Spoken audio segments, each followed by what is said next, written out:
This is the week. The project is due on Friday. I actually noticed that several people have already submitted it. That's great. I'm glad you got it done early.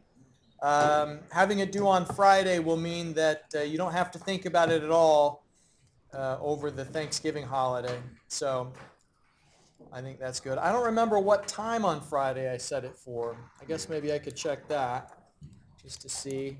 Probably noon, I'm guessing. Yeah. Noon? All right, yeah. So it's due at noon on Friday. Now, the next homework assignment, number 13, isn't due until Wednesday the 29th. So you'll have quite a bit of time to work on that. I haven't yet posted it on Blackboard, but I'll do that later this afternoon. It includes a mix of topics, including depreciation, which is in Chapter 16, and we're going to begin on today. Any questions before we start talking about depreciation? Okay, depreciation, here's a good definition that I found online, Investopedia. It even gives you the pronunciation guide there. It's an accounting method used to allocate the cost of a tangible or physical asset over its useful life.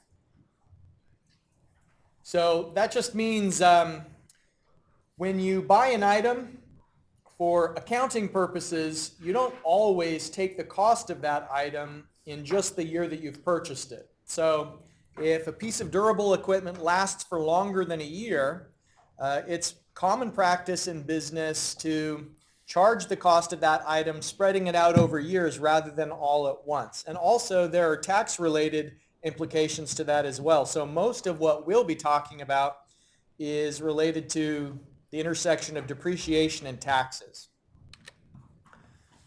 So here's a figure that I found online that just kind of illustrates vehicle depreciation over 20 years. So what you'll notice is that the slope of that curve is steeper at first, and then it begins to flatten out. We've talked about these ideas before, just the idea that once you get beyond a certain point, the longer you own a vehicle, the capital recovery costs are getting lower and lower on a per year basis simply because you're spreading out the purchase price over more time. So this is assets value. This isn't operating costs necessarily, but it's the value of an asset. So what you could sell it for on the useful market, or its salvage value if all it's going to be sold for is scrap, the raw material value there. So it's the decrease in value of properties that is expressed in financial terms. The longer you own equipment and the longer you use it, the less value it has. And so for tax depreciation purposes, the reason why companies are very anxious to keep track of the reduction in value of their equipment is that reduction in value counts against the amount of profits that they make in a year. So it can reduce their income tax that's due. And for that reason, companies are very eager, as much as possible, to accelerate their depreciation, which is a little bit counterintuitive because we don't necessarily want our equipment to wear out quickly. We want it to last as long as possible. But remember that this is just an accounting model. It's not necessarily related to the actual usability of equipment. We want our equipment to last as long as possible, but we would prefer to take all the tax deductions we can as soon as possible because money now is more valuable than money in the future. So the incentive of companies is to accelerate tax depreciation while minimizing the physical depreciation of the item's value. So in talking about depreciation, the two most important key terms to start with is the idea of the cost basis, which is the initial purchase price plus whatever expenses that you incurred to make the item serviceable. So that could include the transportation costs that are in addition to the purchase price. It could be the installation expense, or even in some cases training of the people who are going to use the equipment. So that's just the cost basis is the starting value of the equipment. And then the book value over time is going to be decreasing, starting from the cost basis and then going down each year by the amount of depreciation for that year. So the book value in a given year is the cost basis minus all of the depreciation that's happened up to and including that year. Or another way to think about it is the book value this year is the book value last year minus the amount of depreciation that occurred this year. So we're going to do some of these calculations by hand, some of them by Excel, but the main point is we're always just keeping track of how much the item cost, how much its value was reduced in a given year, and therefore what is its book value today. The book value isn't necessarily the same as the market value. The market value is what you could actually sell it for today. And so there was a strange period during the initial stages of the pandemic where used car prices just kind of skyrocketed, and where people would buy a car, maybe they bought a car a year before the pandemic, and then 2 years later it was worth more than they had originally paid for it because of a combination of inflation and scarcity, supply chain issues and whatever. The book value kept decreasing, but the market value of the item temporarily was high because of strange conditions in the market. Now, not everything can be depreciated for tax purposes. Although just about everything you buy loses value over time, there are certain criteria that have to apply to be able to take a tax deduction against the depreciation of property. So the first thing is that you have to buy the item for business purposes or to generate income. So you can't depreciate things that are purchased for your own personal use if you're not putting it into operation for business purposes. Or if it is a passive investment that isn't intended to produce income, then it couldn't be considered depreciable. And it has to be something that has a useful life longer than a year. So consumable supplies would not be depreciable, or things that are known to wear out on a really rapid basis aren't considered depreciable. It has to be something that loses value. So a diamond, for example, because it's kind of a permanent investment and doesn't lose value unless it's being used industrially for like a saw, then it would wear out. But there are certain things that would otherwise meet the criteria, but because it doesn't wear out, can't be depreciated. Inventory is excluded from depreciation, and so, for example, a car dealer, although they have a lot of vehicles on their lot, and those vehicles are being used to produce income, and they do have a useful life longer than a year, they do wear out, because it's the inventory that they're actually using to sell to other people, then they can't take depreciation deductions just for their inventory getting older. So depreciation is usually meant to be applied to equipment. So equipment that's being used for the primary purpose of your business. And remember, the reason why businesses want their property to depreciate on a tax basis is that if you have $1 of depreciation, then that reduces the tax you have to pay. It doesn't reduce the tax by $1, but it reduces your taxable income by $1. So if you have a 15% tax rate and you reduce your profits using depreciation by $1, then that effectively means that you've saved 15 cents. So depreciation is a deduction, not a credit. And the difference between credits and deductions is that deductions reduce the amount of your taxable profits, whereas credits are the same as payments of tax. We'll talk more about that when we get to the taxes part of the course. So depreciation is it's a mental model. It's a synthetic thing. It doesn't actually physically exist in the same way that we represent it numerically or conceptually. We have to have some sort of a way to approximate how the value is going down over time. And the simplest way to approximate it is just with a straight line. Straight line depreciation says that every year the same amount of depreciation occurs. And with this model, you can either have a certain salvage value at the end of the useful life, representing its scrap value, or you could set the salvage value to 0. Either approach is possible with straight line. Another approach is called declining balance. And instead of having the same amount in dollar terms reduced each year, there's a fraction of the item's value being reduced each year. So in straight line, maybe you'd say that the vehicle loses $1,500 worth of value each year.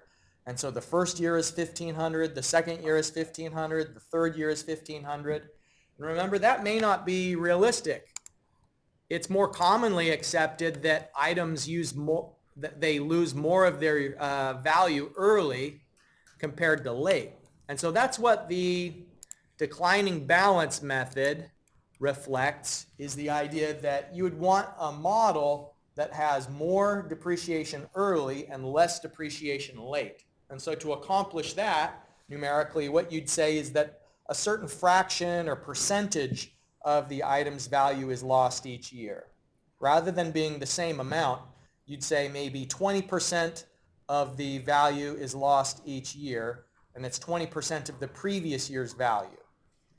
So you'd use some constant fraction, and you can consider salvage value, or you can exclude considerations of salvage value. And the example that I've got for you today kind of illustrates how salvage value is a little bit more tricky and indirect than the input of salvage value in straight line depreciation.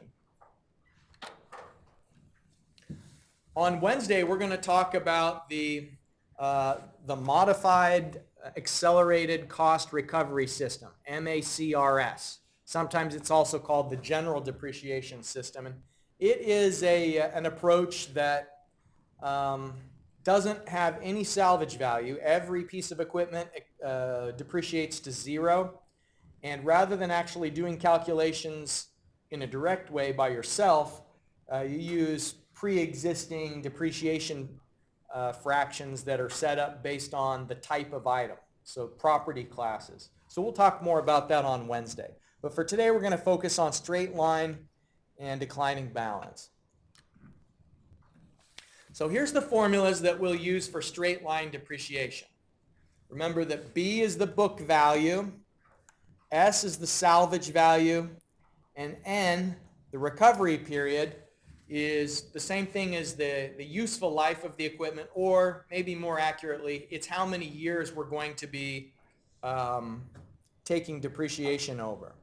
So remember that the item may last longer than the number of periods that we're actually depreciating the item over. So by policy, we want N to be as small as possible, because then that would mean that the depreciation amount each year is as much as possible, and we're getting as much of our depreciation close to the present as possible.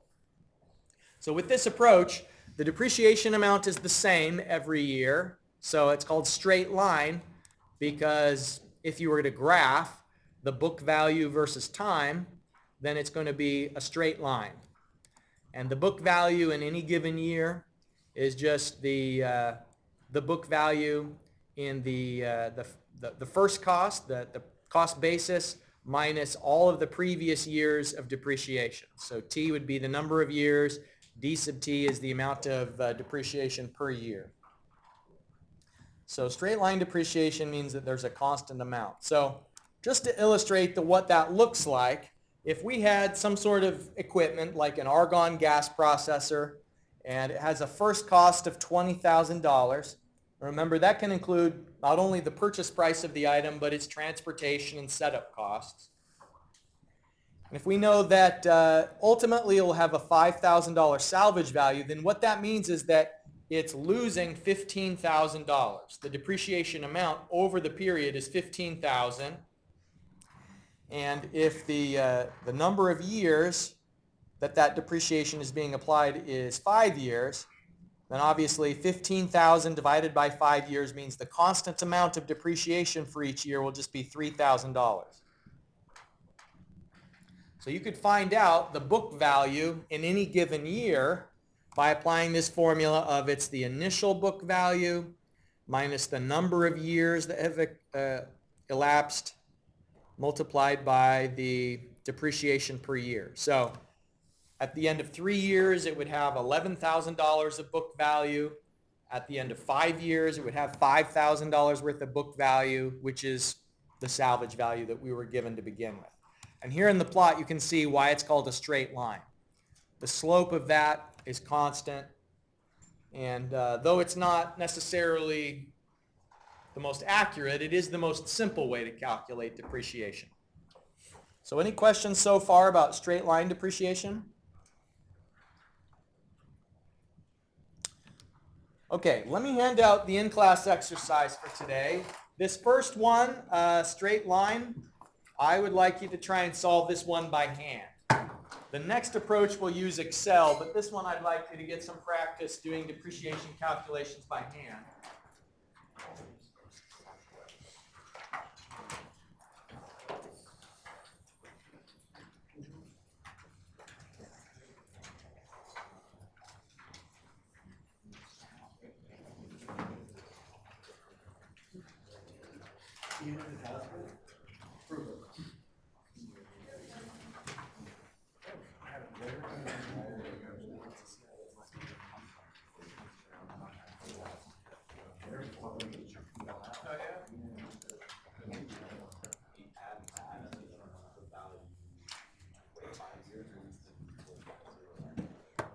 So every year the depreciation amount will be the same until the item goes down to its salvage value.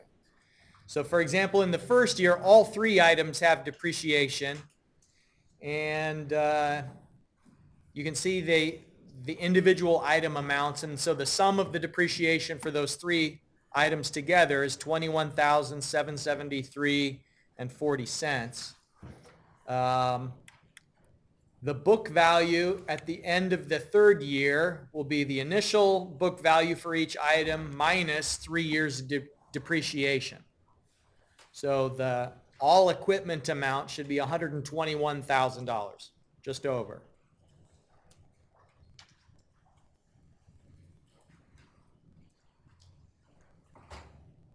And then by the end of the fifth year, the mixer's down to 0 at that point. It doesn't have any book value left. But the loader and the crusher still have book value at the end of the fifth year. But the only item that is still depreciating in the eighth year is the crusher, because the loader is down to its salvage, the mixer is down to 0, but the crusher still has some depreciation happening in year 8 in the amount of the same amount that it depreciates every year, $9,955.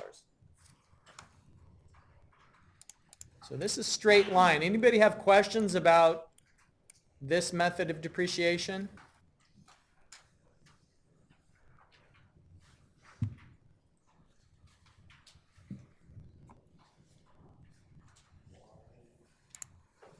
For year 7, would we include that? Calculating what in year 7? Like the book value. Would we include the salvage value of it then? Because that's like the years being sold. Yeah, I think that you would. Yeah. If you were finding the depreciation, it would still have depreciation and it would still have book value at the end of the year. But I think as soon as it's sold, then it no longer carries book value. So maybe, if you were going to be answering, you'd say that the book value and then parentheses prior to the loader being sold is, and then whatever the amount is, just so that there's no question what you understood and what you're reporting. Okay, so that's straight line. Declining balance depreciation, remember, is where you have a constant percentage of reduction in value rather than a constant dollar amount. And there's a variety of ways to specify that percentage that is being used to reduce the book value over time. It could be that the problem statement just outright mentions what is the percentage, D. I'll show you the formula in a minute, but D is the depreciation percentage. Sometimes it'll be expressed in terms of a percent, like they'll say 150% or 200% depreciation. And that percent basically is describing how steep the line is compared to the straight line depreciation slope. So double declining balance or 200% declining balance would simply mean that in the first year, you have twice as much depreciation as would occur if the depreciation was straight line depreciation. So the revised formula when we're doing declining balance depreciation is that the depreciation amount in a given year is the prior year's book value. So BV T minus 1 just means whatever the book value was last year multiplied by the depreciation percentage. And that's going to be expressed as a decimal. So the way that you'd calculate that depreciation fraction is either the problem statement is going to tell you a percent depreciation, referring again to that first year, or it would be that a specific salvage value is known for the end of the period. So if S, the salvage value, is known, then you'd use that to calculate what is the depreciation fraction. And then the book value in a given year is the initial cost basis, B, minus the cumulative depreciation that's occurred. And the way that we can calculate the cumulative depreciation is it's just 1 minus D, where D is that depreciation fraction, to the power of T. So let me illustrate it with an example before I have you do the in-class exercise calculations. Let me illustrate it with this problem where we have a vehicle that has a first cost of $80,000, a lifespan of 10 years, and we want to know what's the depreciation and book value if we have the depreciation calculated both ways. The first approach, remember, is that a certain percentage is defined, which this 150% is referring to in the first year how much the depreciation compares to if it had been a straight line depreciation.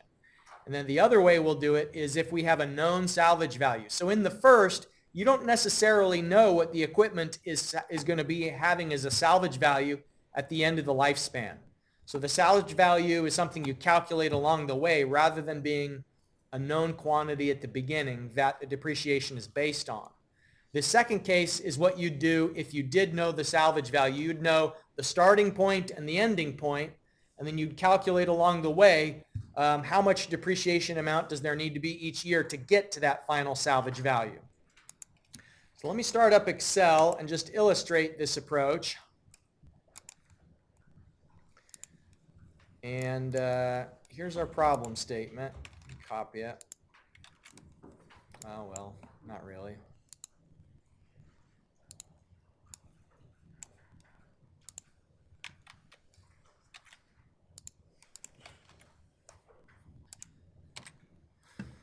I'll do it this way.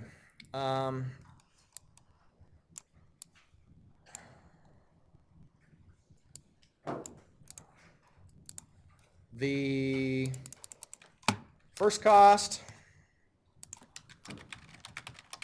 is $80,000 for this one.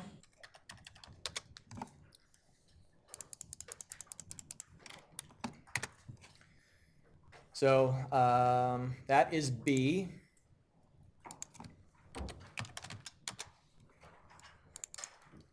The in part A is where we have the percentage is defined as 150%. The N is 10 years. That's the useful life of the equipment. The salvage value isn't defined outright for the first one, for part A. But the way that we're going to calculate D is, here's our formula for D according to the first approach. In part A, we're using this percentage. And so it is the percentage, 150 divided by 100 times N, which is 10. So we're going to have every year 15% of the value is going to be reduced. 15% of the previous year's value. So we'll have year, the depreciation in that year, and the book value. And we'll start at time 0 and go all the way through 10 years of ownership and just see what is our salvage value at the end of that period. Okay, so the book value starts off at 80,000 and over time it should be reduced. So the depreciation amount in the first year is 15% times the previous year's book value. Okay, so then that means that the book value at the end of the first year is the previous year's book value minus how much depreciation happened during this year. So 80,000 minus 12,000 is 68,000. So now, during the second year, it's not going to be $12,000 worth of depreciation because that's 15% of the original amount.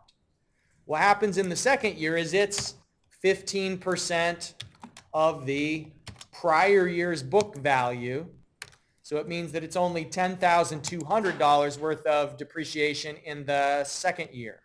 So then the book value is the previous year's book value minus the depreciation amount that happens this year.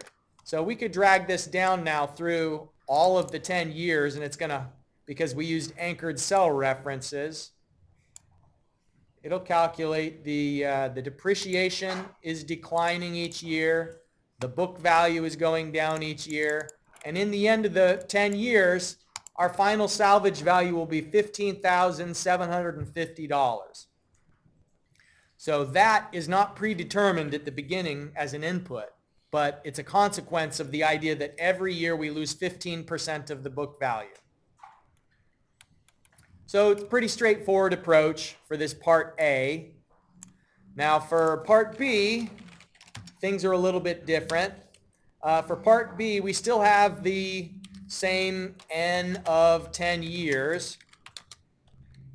We've still got the cost basis is $80,000. But we have a salvage value defined. And I think in the problem statement what it said is that the salvage value, let's say for part B, we know it's going down to 10,000. So we have to calculate what fraction per year will get us to that final salvage value. So this will allow us to calculate what is the depreciation fraction each year that would get us towards that known salvage value. So D is going to be 1 minus S divided by B to the power of 1 divided by N.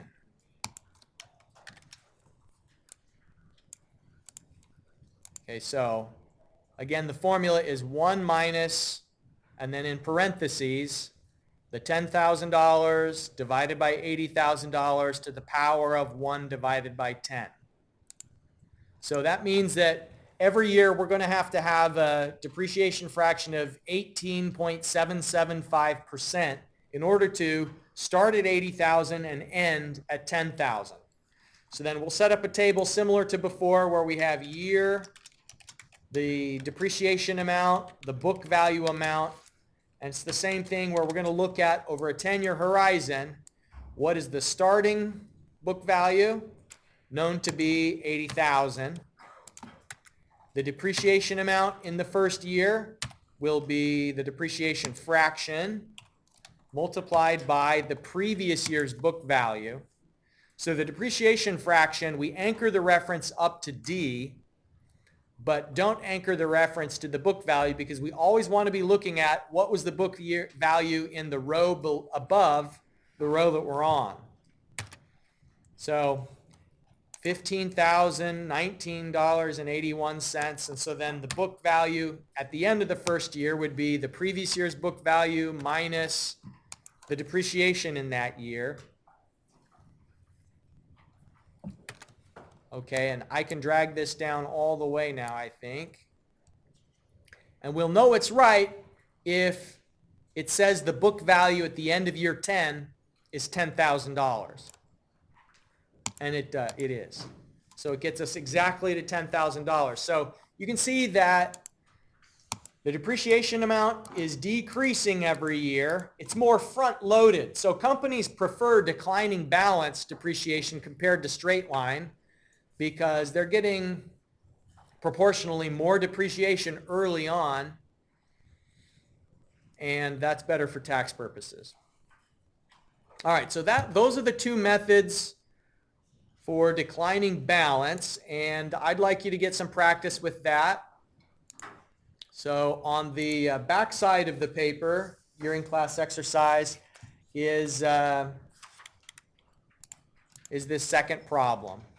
You can either do this one by hand or you can use Excel.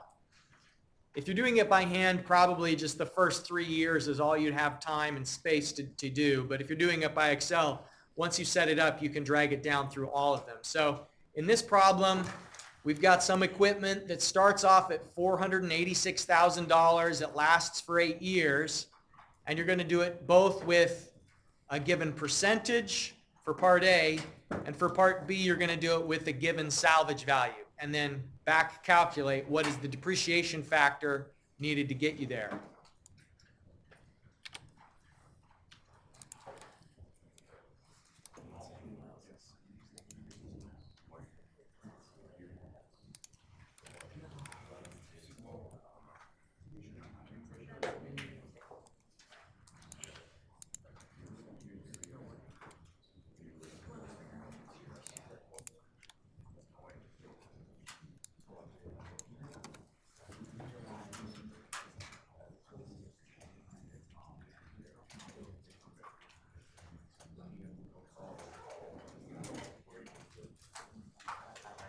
I put the hand calculations up on the screen if you choose to do it that way.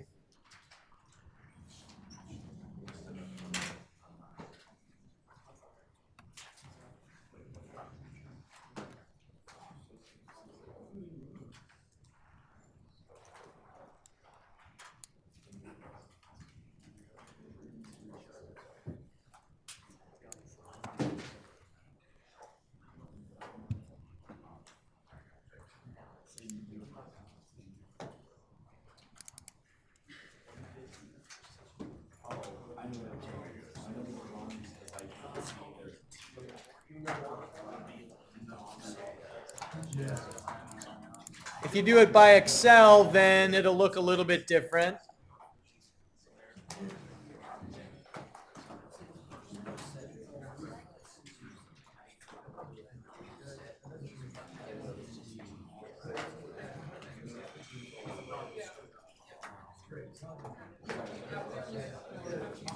Okay, that's all I have for you today. I'll see you on Wednesday.